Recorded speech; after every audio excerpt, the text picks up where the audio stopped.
It's 7 p.m. here in Ventnor City, New Jersey, and this is Saturday Night with CarEdge with your hosts, Ray and Zach, for Saturday, June 24th.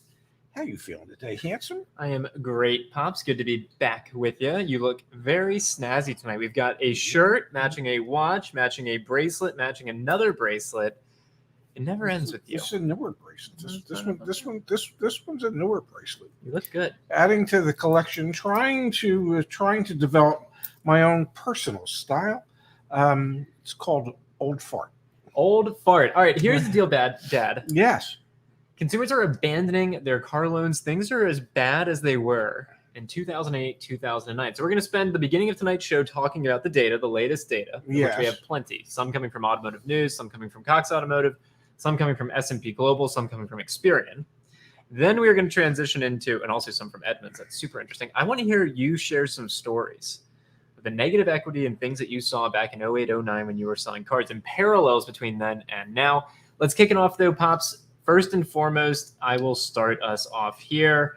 The headline in Automotive News earlier this week read, more Americans are getting auto loans that exceed the worth of their cars. And just if it's okay with you, you see all those tabs I have open at the top up there, Dad? Yeah. We're just going to run through them real quick because it sets the stage for the financial crisis.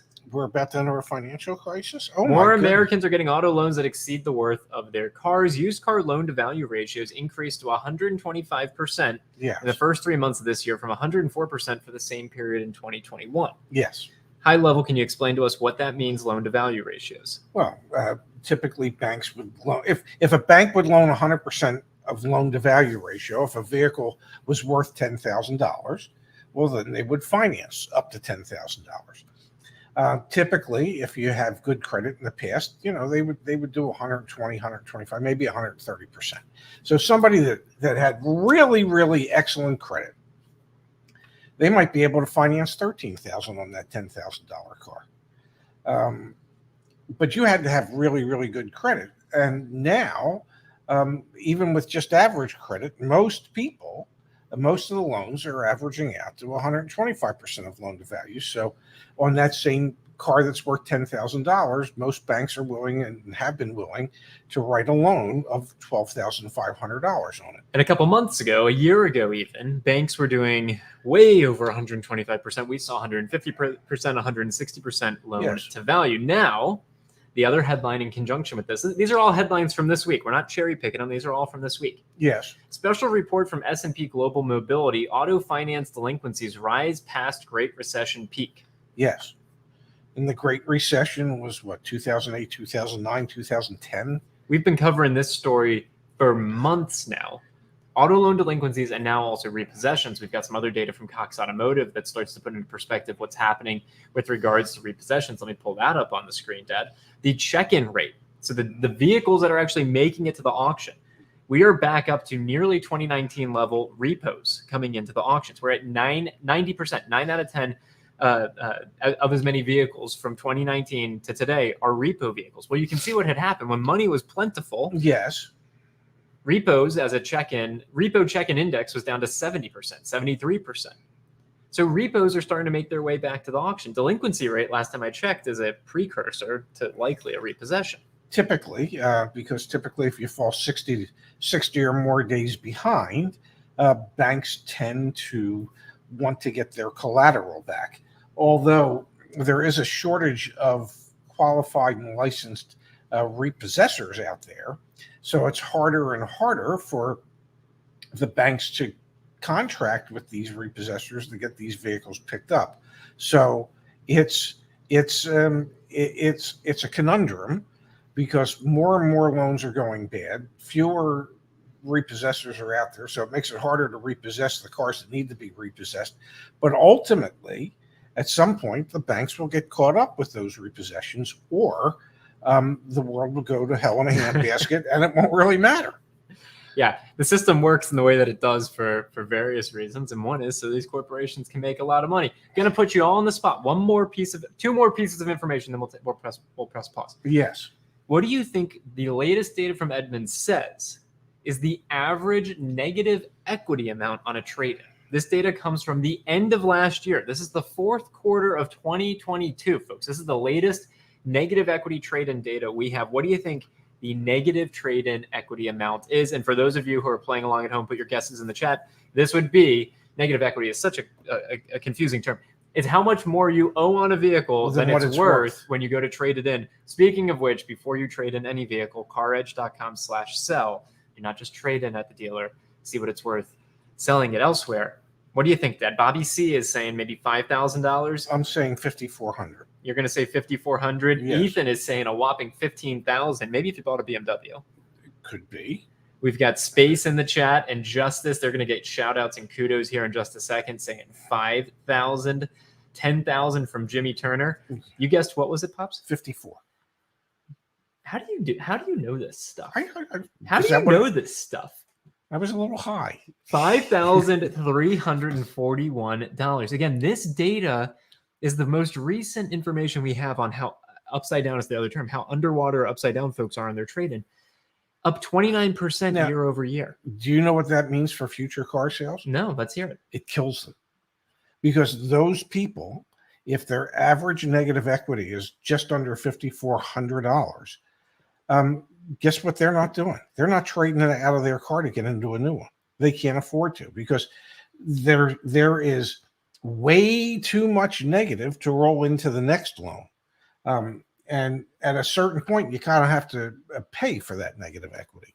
So if we are seeing a slight decline, and I don't know that we are, but because I don't know the next data we get from Edmunds should be in a couple weeks here. Yeah, but what I was going to say is, if we're seeing a slight decline in new car sales. Oh, new car sales. And to a degree we are, because what's propping up new car sales has been fleet sales.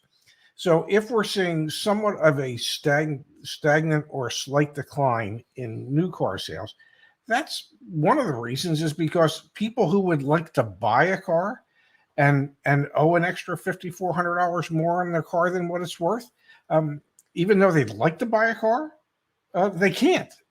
Okay, because one of the things that I used to train salespeople, one of the questions to ask a customer when you're trying to establish their wants, needs, and abilities was to say, we have found that most people owe a little bit more on their trade than what it's worth in today's market.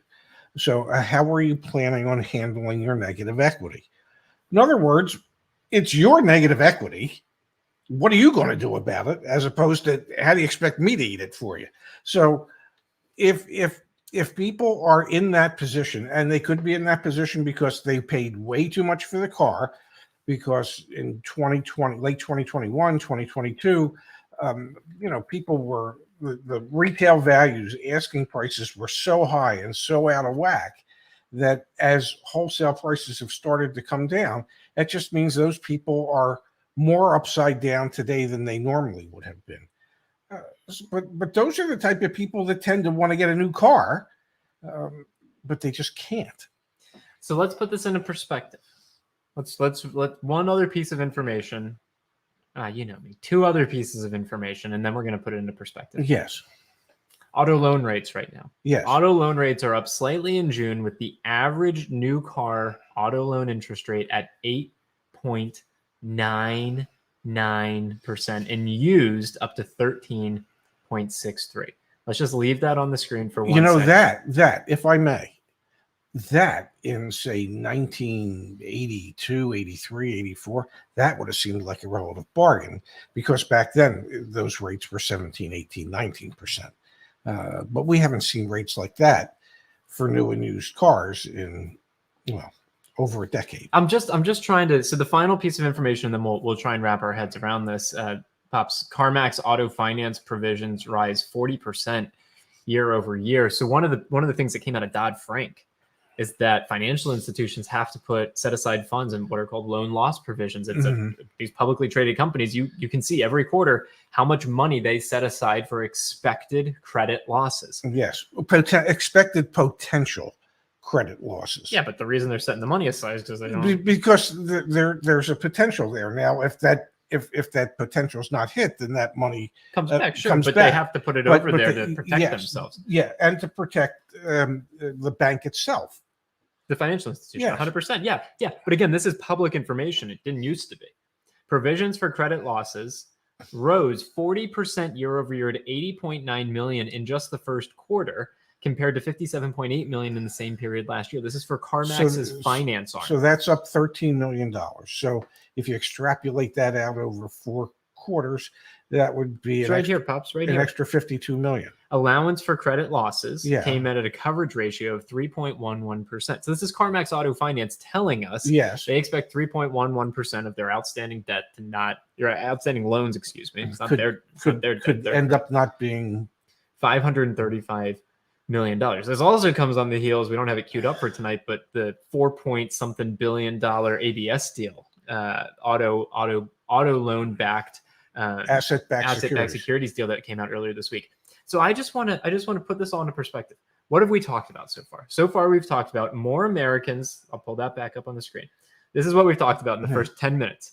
More Americans are getting into auto loans that exceed the worth of their cars. Used car loan to value ratios increased to 125% in the first 3 months of this year, 2023, up from 104% compared to 2021. Then we jumped over here, and S&P let us know this week that auto finance delinquencies rise past the Great Recession peak. So then you and I jumped over here, and Edmunds told us the data from the end of last year has most consumers on average $5,341 underwater between what their vehicle's actually worth and what they're getting, what they owe on it. I hope those people have gap insurance. Then we jumped over here, Dad, and we saw that interest rates are up. Then we jumped over here and we saw that repo rates are up.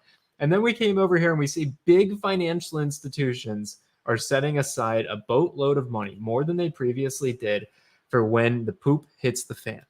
Is this not 08, 09 all over again for the car market? And what should we be thinking if we're sitting on the sidelines watching this, thinking, okay, when am I going to buy a car? When should I sell? Like, what do you make of this? Because that's a pretty damning case for what's going on. It is, and you know, we know that sales are slowing down somewhat.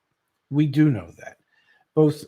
And yet, you know, I see comments all the time, even from dealers saying, "Oh my God, yeah, our sales are skyrocketing. We haven't seen any slowdown." So part of this is going to be regionalized. It always is. Some parts of the country are hit harder than other parts of the country. But ultimately, what it means is that the market of available consumers who can actually afford to buy and finance a new vehicle, new or used, that's getting smaller. Okay, so those who are in the market, it's a shrinking market as far as the number of people that you can hope to sell a car to. Absolutely. Interest rates are taking people out of the market. Negative equity from the car that they're in right now is taking people out of the market. Inflation is taking people out of the market because they can't. Wages have not kept up anywhere near what inflation has been. So the people are struggling. So seeing all that, you would say, okay, there's probably going to be a crash in a big slowdown in the new and used car markets. You would think, you know, just using common sense. Supply and demand. And then every time we say that, that's not what happens. So I get the picture that the statistics are painting, and maybe if enough media sources keep writing that story, it'll become a self-fulfilling prophecy, and the markets will crash. Or if the media outlets don't write that story at all, we'll just continue down the path we've been going, and nobody will realize that. Consumer education has to happen. Consumer education has to happen. The story is still the same. You don't need to buy a car. Don't buy a car. Like, I hate that that's been our position for years, because we educate people. If you didn't see today's video, it's a role play on how to buy a new car and how to negotiate all the stuff. I hate that our position is don't buy these things. But You know what? The automakers are the ones that have forced our hands here. The dealers are the ones that have forced our hands here. Look how expensive things are. And the Fed has also forced our hands here. So many people bought cars last year, 2 years ago, and paid way too much. and are now severely upside down. They're going to want to roll over $10,000, $15,000 in negative equity onto a $65,000 Jeep Wrangler. Like none of this makes sense. I'm sure you saw that. And that $65,000 Jeep Wrangler might have been a $45,000 or $50,000 Jeep Wrangler just 2.5, 3 years ago. Can I show you something? Can I just say hello to Robert Greenblatt? Hi, Robert. How are you tonight? I know you're upstairs. You're above me. If you want to come down to 407, knock on the door. We'll let you in. You can be a part of the show tonight. Hey, Robert. All right. So no, but I want to show you one thing, and I want to give a quick shout out. It's a Saturday. Our team works on Saturday. Not every single person, but Justice and Space have been working their butts off today. We're still. Yes. I should preface this with CarEdge.com/apply. If you want to join our team, we're hiring. We're hiring for car coaches. Please, if you have any auto experience, if you're passionate about helping people, please, CarEdge.com/apply. Pops, it's Saturday. Yes. And they've been helping tons of folks today. I mean, I don't. Is that just people that are way overweight, or are we talking about a lot of people that weigh a normal amount? You go to CarEdge.com, services, CarEdge Coach. We're starting something new. You don't even know about this. We're doing intro calls with all coach customers. Wow. Yeah, we're going to get overwhelmed, but we know. Thank you, Justice. Thank you, Phil. Thank you, Jerry. Thank you, Hunter. Thank you, Debbie. Thank you, Kimberly. Thank you, Ashley. Thank you, Space. Thank you, Jennifer. And Jennifer. Jennifer, fortunately, doesn't have to do the intro calls, but still, Jennifer does a hell of a lot around here. We're doing intro calls now to learn more, but those guys are working their butts off. The reason I wanted to come over here, Dad, to the website. Yes. I went to go buy a car yesterday. You know, can I say something before you get started? Yeah. Many of you know that have seen in some of our videos, Laura, Zach's girlfriend, and they're just the most adorable, cutest couple you could ever hope to find. And every Friday they do a date night. Okay. And I said to Zach tonight, I said to him after I found out what they did on date night last night, I said, she's gotta love them, because nobody in their right mind would consider what you did last night as a date night. And what they did last night. What did we do last night? I believe first you went to CarMax. No, first we went to the dealership. First they went to a Chrysler Dodge Jeep Ram dealer and tried to buy a vehicle and got jerked around. Got baited and switched, yeah. Okay. And then they went to CarMax and found out how easy CarMax makes it to buy a car. But that was date night. Okay, now when I think of date night, let me hear it. That's not what I have in mind. but Laura is such a trooper that Zach, sure, let's do date night and go to the dealerships. We did go to the dealerships. I'm trying to find the vehicle that we were looking at. Give me a second here. And while you're doing that, let me also mention that tonight, before we came over to do the show, we went over to this place in Ventnor called Fish and Whistle. So good. Okay. And they sell spirits, wine, beer. They're not allowed to open it and serve it. Okay. They're only allowed to sell closed bottles there. But they also have food. And they have a young man that works for them who cooks, Nick, who does some just outstanding stuff. He made a pulled pork sandwich that was to die for. He makes these Italian long hots stuffed with cheese, and I don't know. It was, and he puts it in this tomato sauce that he makes that simmers for. God, so if you're ever in Ventnor, or this is all I'm going to say, if you're ever, and they're not paying me to say this, but if you're ever in Ventnor, go to Fish and Whistle at Edgewater and Dorset Avenue. Okay. Very good. On the northeast, on the north corner, northeast. It's all good. Whatever. And place is phenomenal. Ryan and Vanessa, just the sweetest people. And so you'll be happy if you did. Yeah, please do. And if you go, let them know that we sent you there. So here's the card that we were looking at. You don't even have to let them know, but it wouldn't hurt. So here's the car that we were looking at last night. Yes. And this is going to build your case of, if people are not educated, they're just going to go buy these things. Yes. 2020 Jeep Wrangler Unlimited Sahara all-wheel drive, 45,000 miles. They want $41,498. Now, the unfortunate thing, Yes. and I'll come down here and we'll go to their website really Yes. quick. The unfortunate thing is that's the finance price. That's not actually the price you can get. The price you can get is $45,999. As I was, they let me know when I went in. They said, you know, that this price, this final price, the final price, which is not really the final price. Doesn't include tax yet. The final or price, registration. Let me get rid of Kelly. Hi, The Kelly, final price is $41,498, but that's only if you finance through them. Otherwise, it's $45,999. Now, Dad, I asked the salesperson. Yes. So I was like, oh, okay, that seems a little unethical, but I get it. You're doing what you're doing. What do you think the original MSRP was of this vehicle? The one we got the window sticker. They printed the window sticker out for us. Okay. The one that they want 46 grand for, with 45,000 miles on it. Probably pretty close to that, I'm guessing.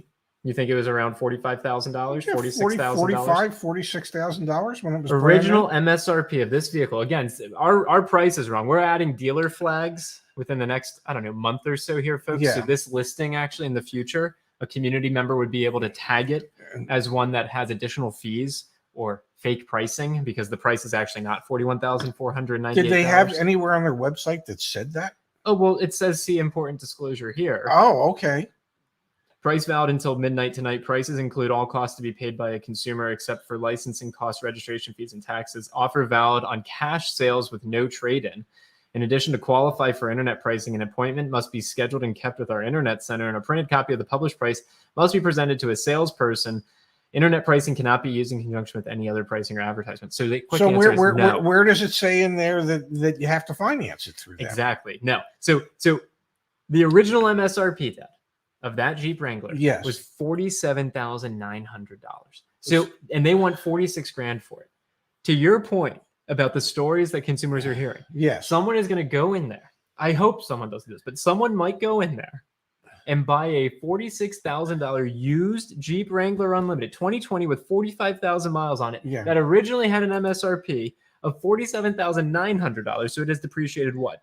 $2,000. But nobody paid. Well, in 2020, and that car could have been sold in 2019. So in 2019 or early 2020, ain't nobody paid MSRP for a Jeep Wrangler Unlimited. I mean, nobody did. Nobody was expected to.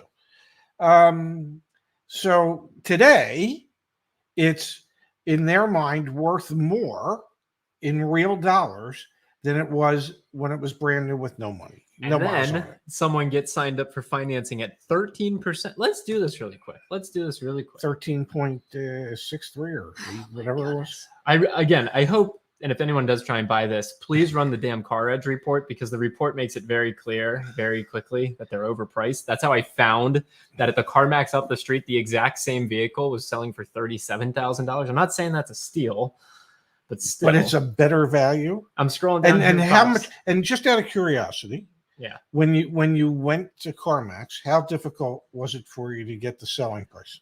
It was very easy. Okay. Exceptionally, and not an ad for CarMax, but exceptionally easy. Out the door price, if it was a $46,000 selling price, let's add 10%. We'll say it's 50 grand out the door. I'm financing, right? Okay. Let this sink in for a second. How much am I putting down? Well, if you're like most Americans, not enough. Say $2,500. All right, so we're going to put 25. And then you have to scrape that together. Yeah. Yeah. And then, Dad, I'm probably going to finance it for what? Close to 72 months. We'll go 72 months. Say the average today is about 72 months, and we know it's 13.63%. Oops. Wait. Do I have a trade? No. You sure? I shouldn't. Let's not muddy the waters. So who amongst us wouldn't want to have an $869 a month car payment for a 3-year-old Jeep Wrangler Unlimited? Let's say I have the typical negative trade equity. What was that? That was $5,400. Yeah. So now your payment's just $979 months. So we're talking about today's market. If you are uneducated, because again, no one in their right mind. This dealer's baiting and switching on pricing. They're advertising this price, and then it's $5,000 more when you go in there. So they're bait and switch. So you shouldn't do business with them for that. What's the name of that dealership again? Turnersville. Turnersville Jeep Ram. Okay. Yeah. In Turnersville, New Jersey. Yep. Just across the bridge from Philadelphia. So you shouldn't buy from them. But if you do, yes, you need to understand that price is way too high, no matter how you slice it, Dad. Oh, yeah. $2,000 in depreciation over 3 years at a 13%, 13.66% interest. You're going to be paying $1,000 a month pre-insurance, pre-maintenance. Yeah. I guess you don't have to worry about and your car is out of warranty already because it's got a 3-year, 36,000-mile warranty on it, and the vehicle's 3 years old and got 45,000 miles on it. Yeah, that seems like a veritable bargain, and you know, just the type of albatross that you'd like to saddle yourself with. Yeah. Florida man says, I'm confused. You're telling everyone not to buy and you're out looking for a car. Yeah, I was doing market research. I'm not buying a car. It's not buying a car. He wants to see what it's actually like when you go to a dealership. You know, we can sit here, we can talk about it all day long.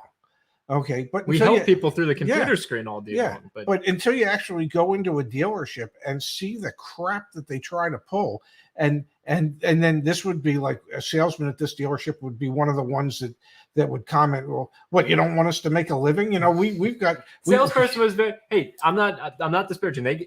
Laura actually had a stopwatch going on her watch. It only took 25 minutes to get a price. It took 3 minutes at CarMax, but still, I'm not disparaging. The are you thinking there was anything extra that you could have done in life with those 22 minutes back? It was date night. Yeah. Where'd you go to dinner? At the diner. Very nice. Let's go to the chat here, Pops. Again, I just want to thank Space and Mario. I know they were busting their butts. Excuse me, Space and Justice. I know they were busting their butts. And I was on Zoom with Phil before the show today. So, Phil, thank you as well. I hope you're able to spend some time with your family this weekend as well. Here we go from Carson. Thank you, Carson. What would a crash look like percent-wise, worst case? Did you see this? We had someone email us. There's a YouTube video saying there's going to be an 88% decline in car prices. I don't think a crash would look anywhere near like that.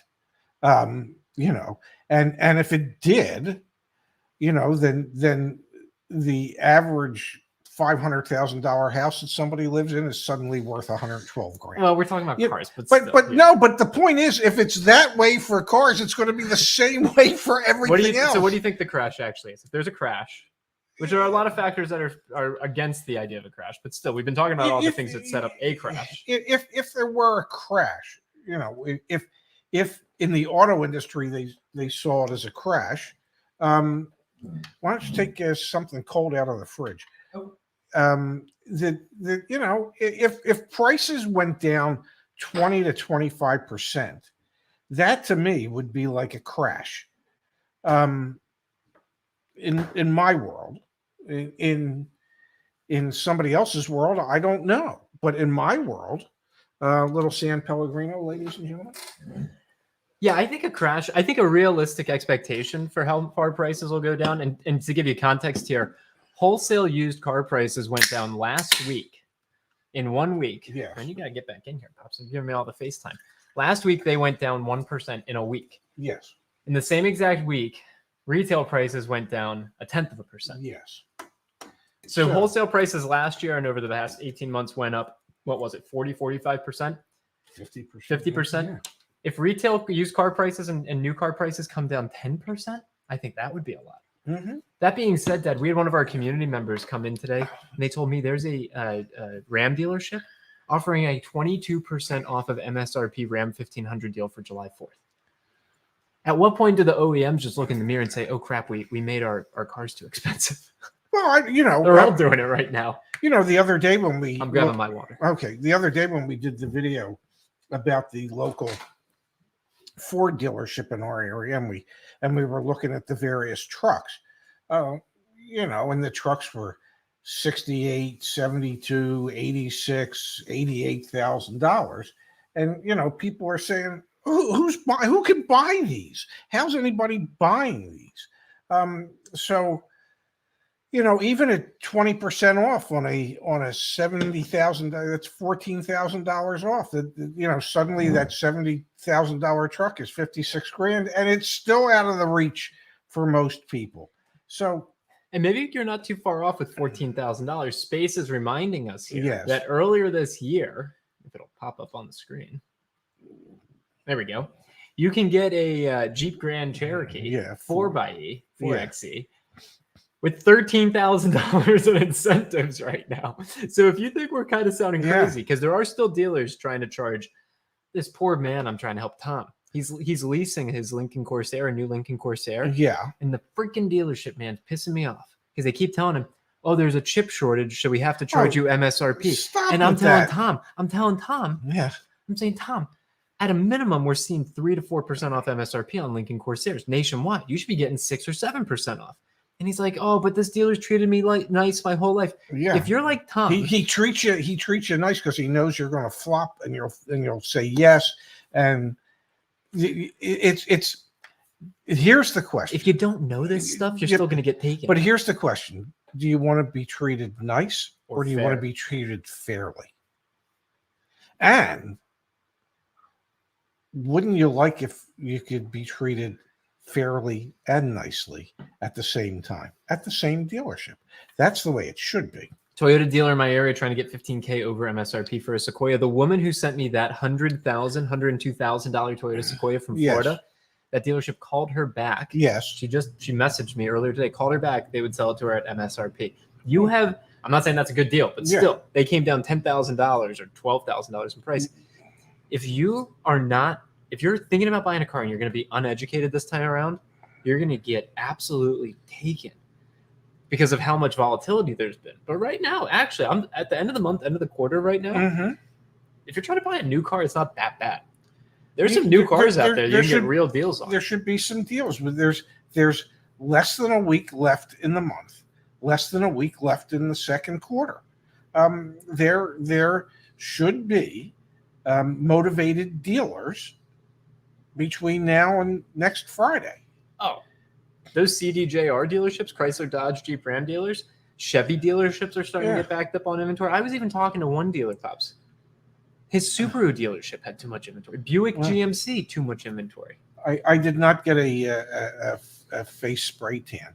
I lay out on my zero gravity chair, and my face faces the sun. And so this is the only part of my body that gets color. I apologize for that. And those zero gravity chairs, it's not like you can lay on your stomach on those. You just can't. So we're getting this from Len here, Dad, as well. Let me pull this up on the screen. The Toyota dealer in Nashua, New Hampshire, told me that they charge $3,000 to $10,000 market adjustments for each Tacoma they sell. I walked out and will stick with my car for now. Again, this is another example of a feature we're going to be adding soon. I'm nervous, man. I'm nervous. The reason I'm nervous is because I know it's going to really piss off a lot of dealers. But we're going to be adding a feature on every vehicle detail page. If you've done business or contacted that dealership, you'll be able to click a button here that'll allow you to tell us if that dealership is baiting and switching on pricing, selling above MSRP, and that'll add a little flag to each dealership.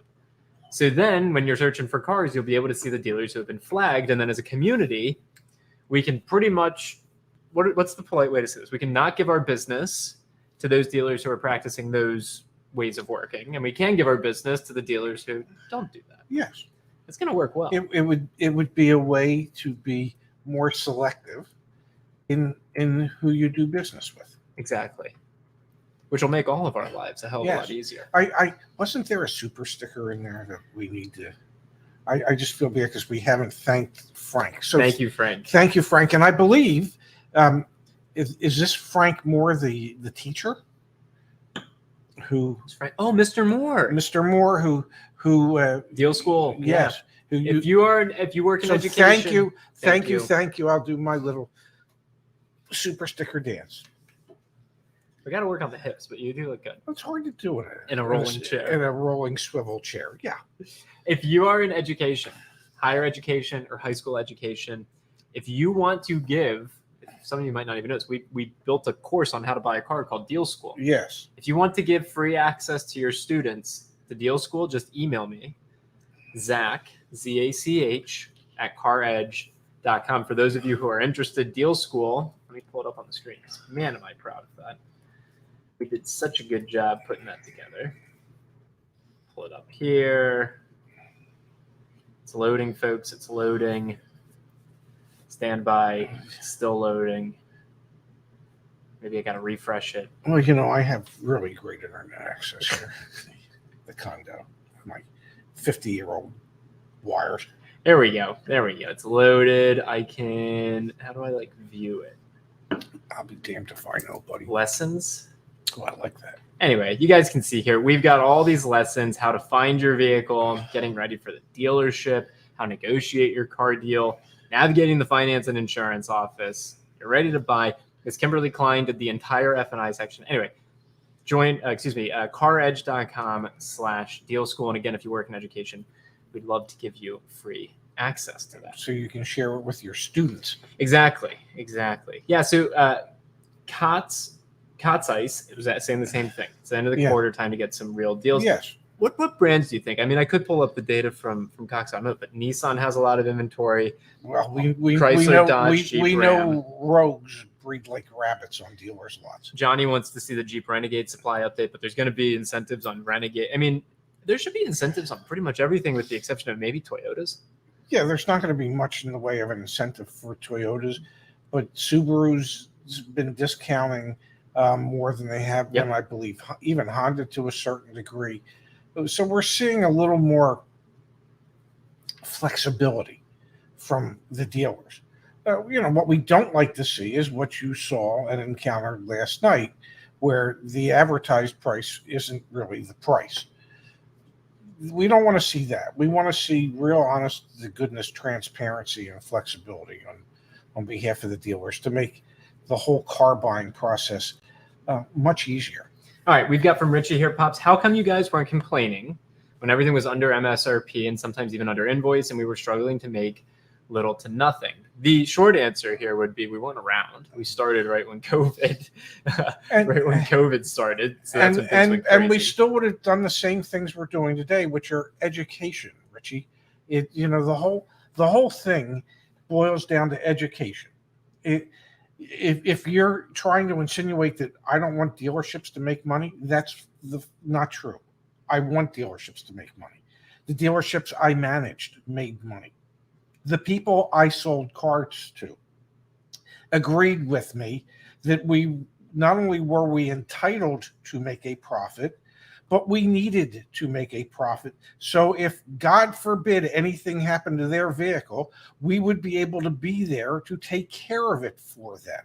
So I'm not saying that dealers shouldn't make money.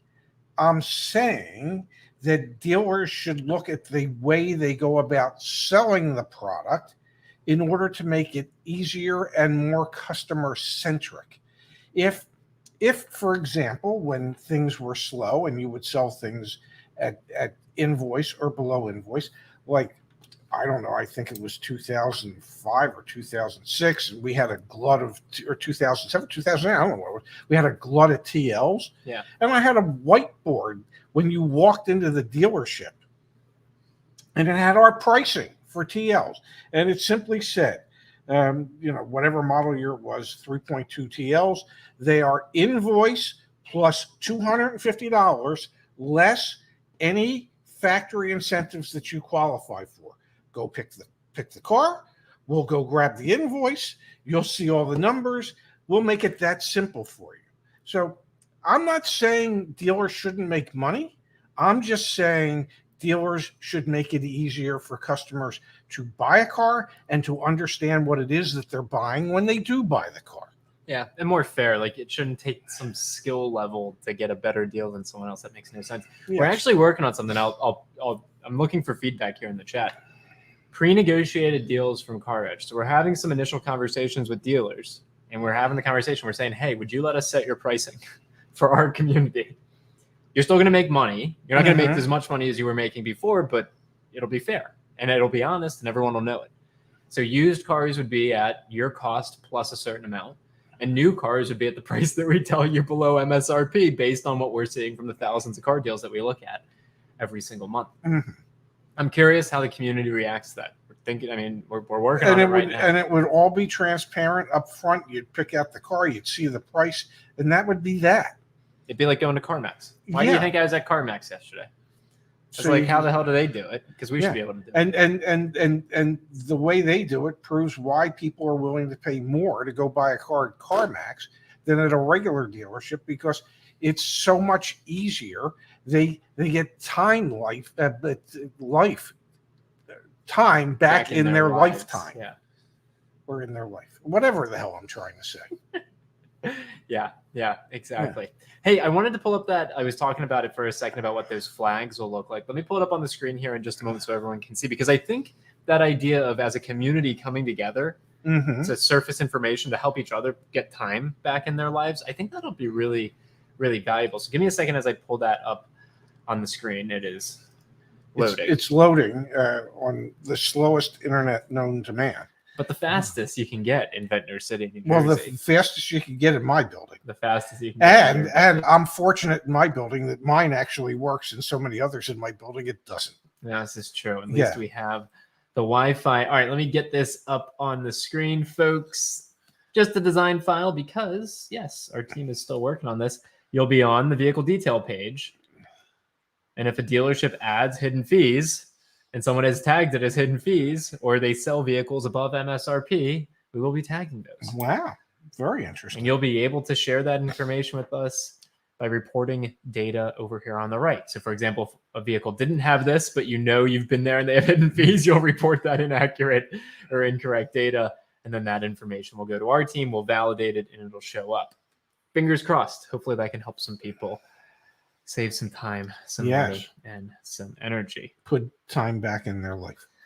All right, here we go.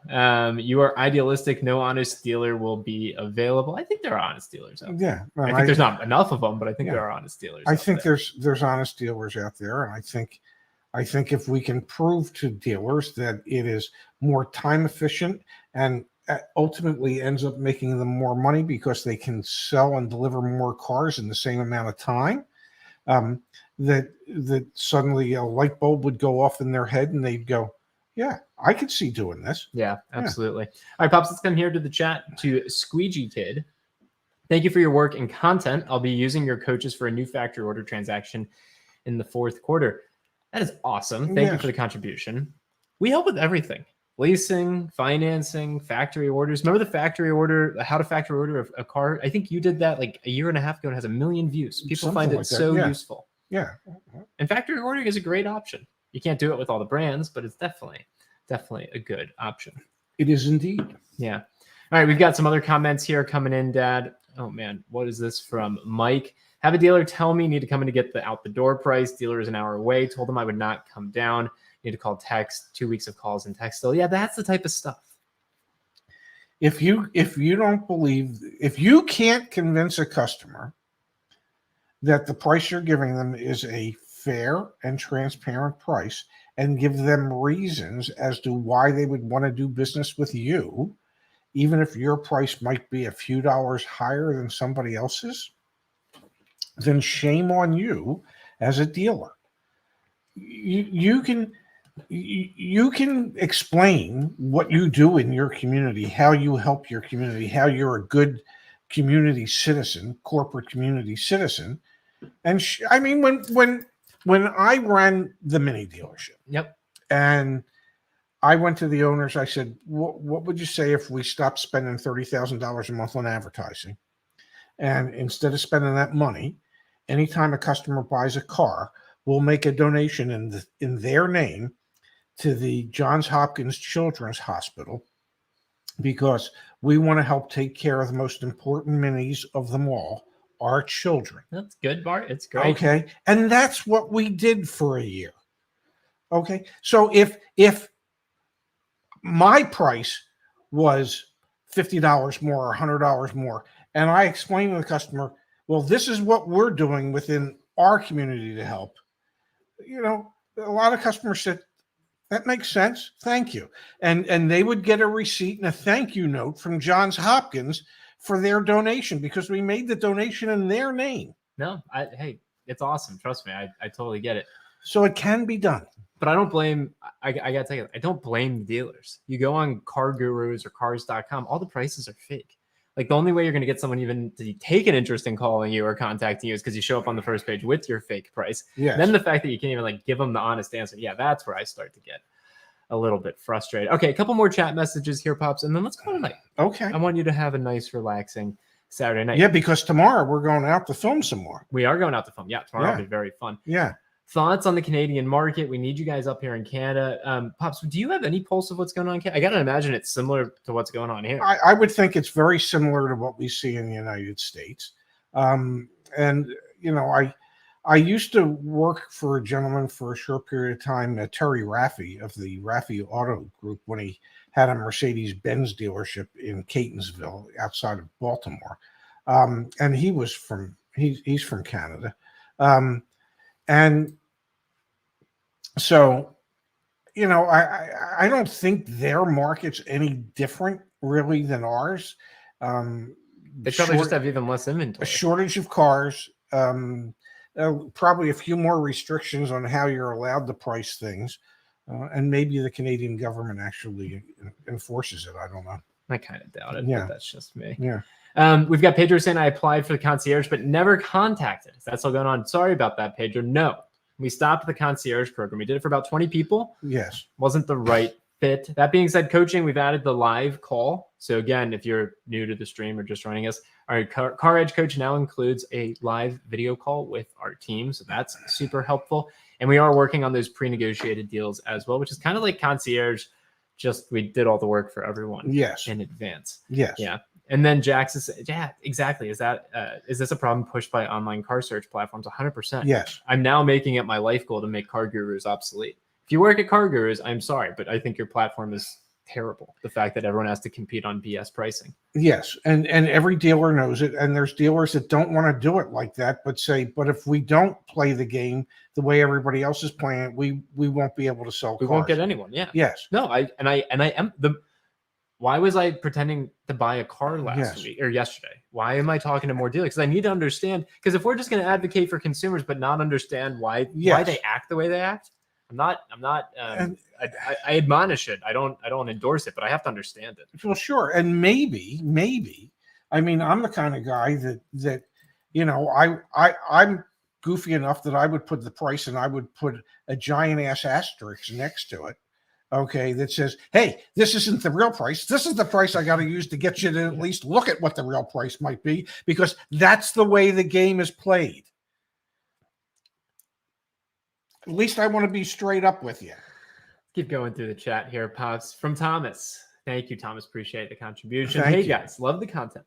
I'm in the process of buying a 2013 BMW M5, but extended warranties are hard to find. Any suggestions on what I should do to protect myself? Yes, don't buy it. Yes. You want to know why those extended warranties are hard to find? Because they know as an M5 what the cost of repairs is going to be. And it's going to be astronomical on an M series vehicle. I don't even think I can get a quote for a 20 from this is ours. So for those of you who don't know, we make $600 if you buy our extended warranty. I am not advocating that you buy our service contract. Yeah, use it to down negotiate. to M5. There we go. M5. Yeah. I don't know how many miles are. Let's say it's low mileage. Yeah. And we're in Arizona. Well, okay, sure. just $13,000. That's us making $600. So that should tell you. $600. Okay. So yes, my advice to you would be it's mainly driven by the mileage. Look at that. Oh, sure. There you go. We're under 7,500. Yeah, but we don't know how many miles are on this 2013 warranties. M5. Extended warranties like that obviously come from third-party companies. So are a good proxy for how expensive it will be to maintain a vehicle. Exactly, it gives you a real good idea as to what it's going to cost you. Because actuaries run the numbers to figure out what the price warranties. So in answer to your question, what can you do to protect yourself? Don't buy the car. Think of something else. Wow. Shannon, good to see you here. Kudos for another agent. Thank you for being here. Thank you, Shannon. Thank you so much. And thank you for your concern yesterday. Yeah, thank you, Shannon. Really appreciate that. Hopefully, it can get you down to the event. We can all hang out. 38,000 miles on it. Okay, so we actually just did it right there. Yeah. We just did it right there. Okay. That gives you a sense for how expensive it's going to be to own and maintain that vehicle. Not out of warranty. All right, let's call it a show, Pops. CarEdge.com. That's where all the resources, all the things that we're working on to help you navigate the car buying process are. The community forum is there as well. We talked about Deal School tonight. All of the articles that we referenced, all of that material, just rewind back to the beginning. It is pretty scary I think when you look at all those articles back to back to back. But who knows? Maybe the fact that there were those 18 million new cars missing, maybe that'll just kind of keep us on the steady eddy. Who knows? Time will tell, and we'll be here to report on it. Either way. What does a crash look like to me? I don't know. Wash hands. Okay, I'll do that later. All right, guys. We'll see you all on Monday. Yeah, on the Ransack channel. Yeah. Thank you all for being here. Hope you have a great rest of your weekend, and we look forward to seeing you back here Monday. See you guys. Yep.